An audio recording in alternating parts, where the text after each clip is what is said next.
सोलापूर महानगरपालिका निवडणूक प्रभाग 22 मध्ये भाजप उमेदवार अंबिका नागेश गायकवाड यांचे चिरंजीव प्रेम नागेश गायकवाड व मोहित गायकवाड यांना काँग्रेस उमेदवार कुणाल गायकवाड यांनी पैसे वाटप करताना रंगेहात पकडले।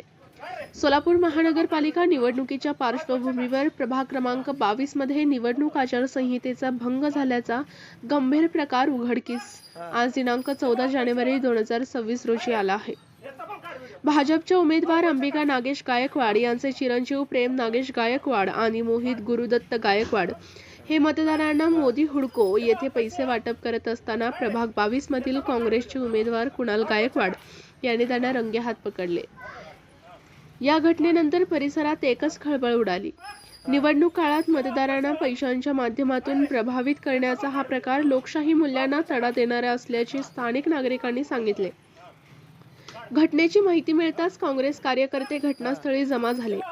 काँग्रेसचे उमेदवार कुणाल गायकवाड यांनी सदर प्रकारची तात्काळ माहिती निवडणूक प्रशासन व पोलिसांना दिली असून दोषींवर कडक कारवाई करण्याची मागणी केली आहे।